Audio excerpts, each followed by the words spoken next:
What's going on, everybody? Welcome back to Blitz Sports Media. I'm Ryan Linkletter. I'm here with my co-host Brady Penn. We're back in the Blitz Angle. We have a good Thursday night football matchup. We have the 5-1 Minnesota Vikings taking on the 2-4 Los Angeles Rams. And Brady, this could be the last game we see from Cooper Kupp in a Rams uniform. Are you buying that, or are you thinking Cooper Kupp sticking around post-trade deadline? I'm kind of torn because I thought that the Chiefs might be the biggest threat to pry him away from Los Angeles and get him off their hands. But now it's a question of what teams, are willing to give up and what teams need a wide receiver. I feel like the team that's kind of sticking out to me right now, it's got to be Tampa Bay, which is kind of ironic because you've seen Tampa Bay get cooked by Cooper multiple times, including in the postseason. But you're probably without Godwin for the rest of the year. You're at least without Evans for a couple of weeks. And at that point, you're just relying on Palmer and McMillan, first and second year receivers. So I think if the price is right, the Buccaneers go looking after him. I could see the Steelers trying to make a push for him, especially sitting at 5-2. Is that correct? 5-2 record. 5-2 for the Steelers. Russell Wilson trying to implement himself and raise that passing attack ceiling. They might decide to go in and get Cooper Kupp without a clear wide receiver two there. I think those are the two teams that have come to mind. I've seen the Ravens. I don't buy that. I don't think the Ravens are buying a receiver. I think they feel comfortable with their offense, which we'll talk about later in the show. But, yeah, I think just off the top of my head that Pittsburgh and Tampa are probably the two leading contenders for him. Yeah, and the interesting part about Cooper Kupp, right? He's had 5 different ankle injuries now. Actually, add the Chargers to that list. Sorry, not to cut you off, but add the Chargers to that list as well. Yeah, 5 ankle injuries dating back to 2022. He's under contract for multiple years, and the Rams state they're willing to eat half of that contract, right? They might have to eat a little bit more of that contract to get the second-round price that they're asking. I don't think he's going to get that price. I believe he's going to be more of a third-round type of a pick, and that was one of the headlines that dropped today is that the Chiefs weren't willing to give up a day 1 or day 2 pick to go get a playmaker before the deadline, and that's where they found their partner in Tennessee. Now, heading to this matchup, I think it'll be interesting for multiple reasons, right? This is one of the first times this season we've gotten a more healthy Rams team. Are we going to get a Rams team that we both thought was going to make some noise potentially in the NFC this season? Or are we going to get this depleted Rams team and we're going to get an ugly game? Obviously, the Vikings have been rolling, took their first loss against the Lions this week. And they definitely are – this is a favorable matchup for them. They'll be able to run the ball well, but can Stafford and Kupp keep them in this game? That's my biggest headline for this Thursday night football matchup. Yeah, I think I'm leaning Minnesota in this one. The number one thing, even though we saw Kobe Durant have a really good game last week for the Rams at corner, don't think he's anybody that's going to be able to stop Justin Jefferson necessarily. I expect – him to have a big game. I always expect Jay Jettas to have a good game, first of all, but especially here this week against a really, really bad Rams defense. And, it's just Matthew Stafford doesn't have a lot to work with. Having Kupp back will be a big boost for him. Tutu Atwell has made some plays here and there. Jordan Whittington is trying to get his feet wet and implement himself. But, it's just not a favorable matchup for a still pretty shorthanded Rams team. The Vikings have held opposing offenses to the second lowest success rate and third lowest EPA per drop back just in man coverage alone this season. So they're not needing to drop extra guys back in zone. They're not needing to send extra guys to get pressure, even though their blitzes are hitting at a super high rate. This Vikings defense just is going to pose a lot of problems. I feel like the Brian Flores blitzes and simulated pressures are going to be too much for this Rams O-line. And I think that this will be the night that you see the Rams kind of officially dead tomorrow night. Yeah, and one of the things that I think this matchup is going to be decided is that Vikings pass rush versus the Rams offensive line. If the Rams offensive line holds up well, they might be able to pull off the upset, but I think the Vikings pass rush is going to be too much. Their offensive line isn't completely healthy yet either. So I think that Vikings pass rush is going to be the difference maker this week. And I think that's why the Vikings advance to 6-1 and the Rams fall to 2-5. And I think the Cooper Kupp trade does become inevitable. And I know I saw this, the Matthew Stafford rumors to the Vikings. I don't buy that. I'm not buying that one bit. I think they're keeping Stafford. And if they were to trade him, I don't really see the Vikings necessarily in that market. I think they're fine with Sam Darnold. And I think the locker room really rallies behind Sam Darnold right now. And I don't think they're willing to risk that type of chemistry and continuity they have in that building right now to add a veteran like Stafford. One thing I will say about this matchup that I don't think is being talked about is the matchup between Sean McVay and Kevin O'Connell. I know that these guys are not necessarily going head-to-head against each other out on the field, but who is going to be able to scheme guys open better? Obviously, O'Connell has an easier job of doing it tomorrow, but can Sean McVay have enough magic in his pocket and potentially pull off the upset? Yeah, I think the key, really the path to victory that the Rams would have is getting Sam Darnold under pressure a bunch. We actually saw the Lions do a pretty decent job at getting pressure on Darnold last week, even without Aiden Hutchinson. But this Rams unit is 5th in pressure rate, and they're going up against the number 26th blocking in terms of blocking that pressure offensive line. But when you look at the Rams offense versus the Vikings defense, I mean, the Vikings are 3rd in passing efficiency defensively. They're 3rd in rushing efficiency. They're 8th in pressure rate. The Rams offense is going to have their hands full, but their hope is to keep the Vikings behind the sticks. Don't let the run game get going and win a low-scoring affair. If this turns into an offensive game, it's one that I think the Vikings will pull away in quickly. Yep, and I know we talked about, obviously, the Chiefs acquiring Hopkins. Brady, what is your take on the Hopkins trade, and does this make the Chiefs any better on offense going forward? Yes, it makes them better. We were talking about this before the show. I'm not sure how much it raises their ceiling or, their chances at the Super Bowl. What I will say is, I think it's going to help out Patrick Mahomes' stats, especially, as you mentioned before the show, in the red zone. I think that D-Hop is going to make some big catches. He's one of those big-time players that lives for the clutch moments. So is Patrick Mahomes. So, inevitably that duo is going to make some big plays down the stretch. And we're seeing it right now with, like, the Jujus of the world and the Mecole Hardmans. You don't think DeAndre Hopkins can do that? But at the same time, I think it would have been a better scheme fit for the Chiefs and more dangerous if they had gotten Cooper Kupp. Obviously, there was a price that they were not willing to pay. So they got Hopkins, which is not a bad consolation prize at all. But what I'll say, when I turn on the tape, I watched a bunch of DeAndre Hopkins tape from this season today. And, he just looks a little bit slower. He's still got great hands, probably some of the greatest hands that we've seen. He's still a crafty route runner, but all in all, especially against man coverage, not gaining a whole lot of separation, but still coming down with the football when he's given a chance. So I think I would grade this, I told you, as I think a B- move. It certainly elevates what the pass catching room is at. I mean, it's better than Sky Moore. It's better than Mecole. It's better than Juju. But for people that are expecting 8 catches for 120 yards, I'm just not sure that you're going to get that. Yeah, and I think one of the things that I'll talk about just a pure football expectation for DeAndre Hopkins going forward. Then I'll get into the fantasy impact that DeAndre Hopkins has on the Kansas City Chiefs. We'll start NFL.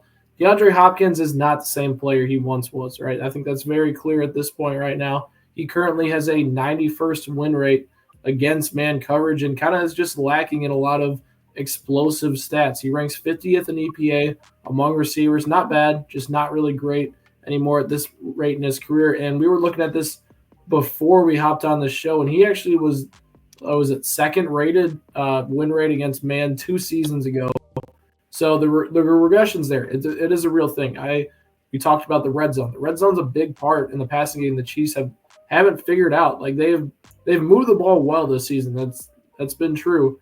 They just can't finish drives. It seems like something is just missing in the passing game in the red zone, and DeAndre Hopkins provides that value. So from that perspective, yes, it makes sense. And I think if Juju is healthy down the stretch, a potential trio in the playoffs of Hopkins, Marquise Brown, and Juju is good enough for the Chiefs to actually have a formidable passing game for Patrick Mahomes to go win a playoff game.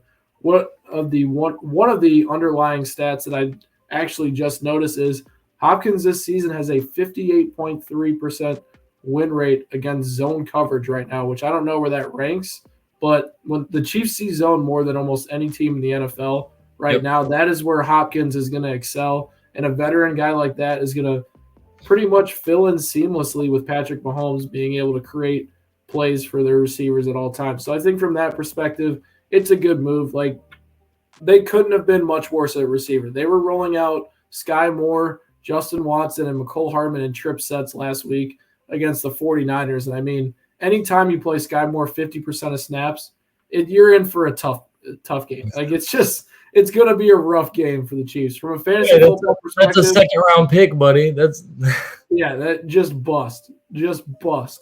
What I'll say from a fantasy football perspective, DeAndre Hopkins, I think at best is a wide receiver 3 in fantasy football. I'm not exactly sure how safe his targets are going to be weekly. It's all going to be very fluctuated.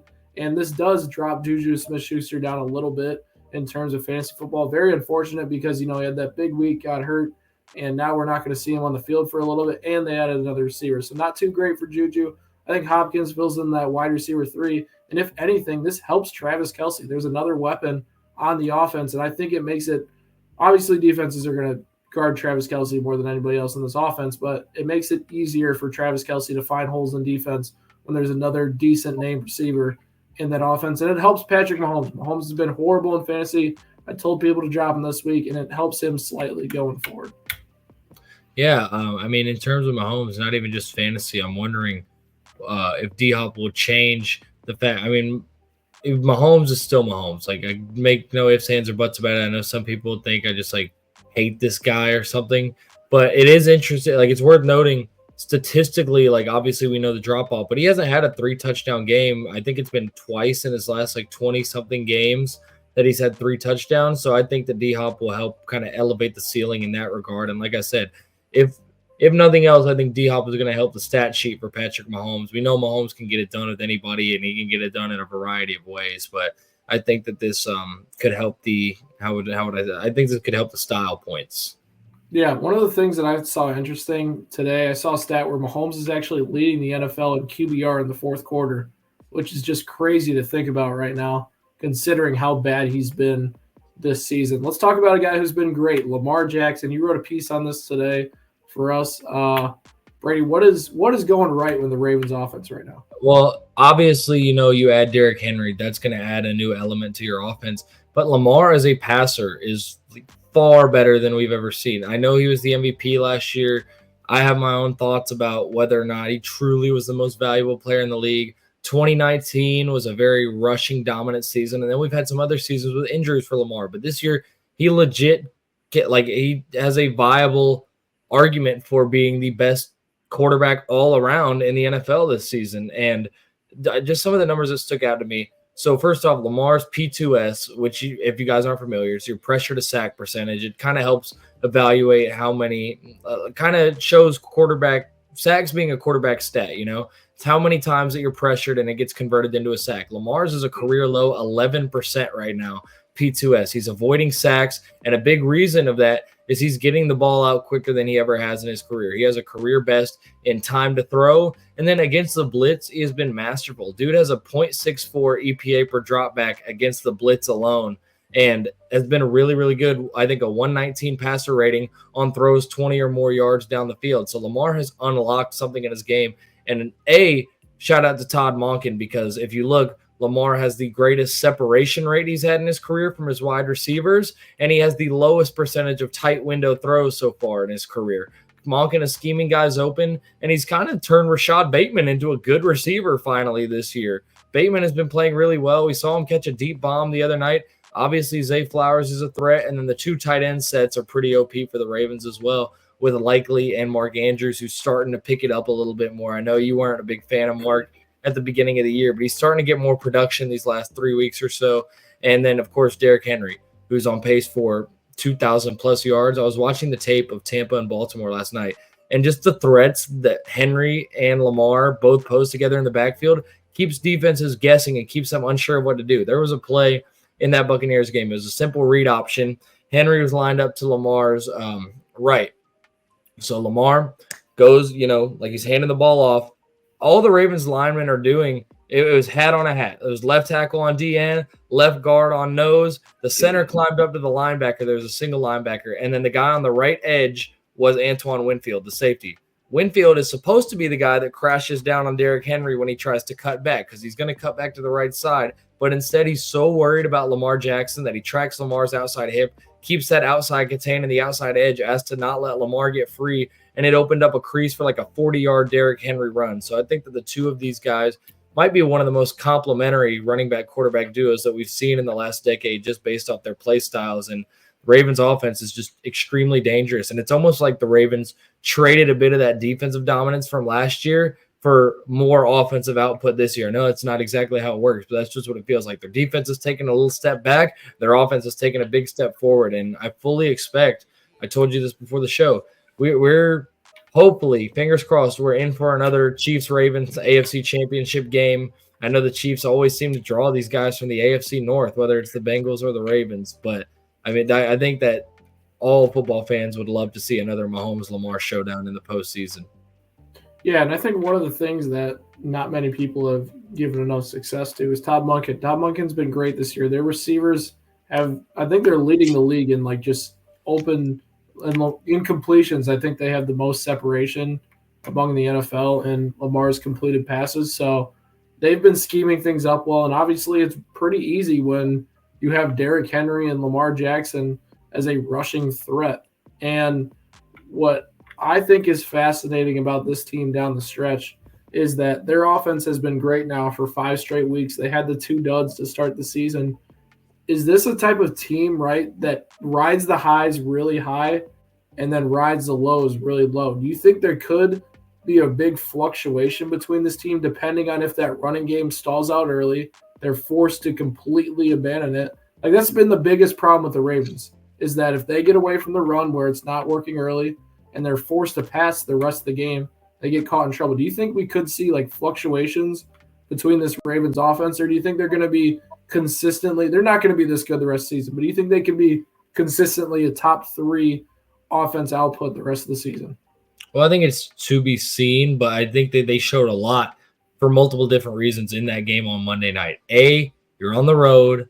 You're facing a playoff contending team in their house that's been one of the better teams in the NFC, and you get down, I think it was 10-0 early on, got down 10-0, and that's where I think last year you would have seen the Ravens start to spam throwing the ball. And they did throw it a little bit to get back into it, but Lamar and the whole group just did not look phased, and you saw them erase that deficit really quickly. And from there, they didn't look back. And, I mean, you say that they can't be this good, and I think they can't be quite this good, but like you said, I think they're going to finish as a top 3 offense. They've scored on their last 40 drives since the Buffalo game, since the beginning of the Buffalo game. On their last 40 drives, they've scored on 25 of those. So they're insanely efficient. And I think that Todd Monken, hopefully, I mean, he's shown nothing but being a great coach that can adjust. Hopefully, if they get in that kind of spot again, specifically against the Chiefs, he learns from his lesson last year as to, don't panic. Don't go away from what got you there, because that's, like you said, exactly what they did last season. They got down 7-10 points against the Kansas City Chiefs, and they were like, oh, crap. We're not sure how long our defense can hold these guys, which the answer ended up being for a while. We're going to have to start airing the ball out. We're going to have to score quickly, get back in this thing. And it just threw them off their whole plan. And you talked about the separation. One thing that's really interesting and kind of validating in who we believe the best offenses are, even though the Chiefs have been a little bit less efficient than the other two, average separation. First, Baltimore Ravens, 4.5 yards of average separation. Second, Kansas City Chiefs, 4.3 yards of average separation. And third, the Detroit Lions at 4 yards of average separation. So I think that it's pretty clear. I think right now, me and you both, if it came to the 3 teams that you think have the best chance to win the Super Bowl, I think we're both in some order notching down those 3 teams. So it's a telling statistic. Yeah, I think it is for sure. It also, like, great coaches. All 3 of those teams have great offensive coaches. Offensive masterminds. But, hey, we'll catch you guys post-game Thursday Night Football. We both got the Vikings in that one. Let us know who you guys have down below, and we'll catch you guys next time.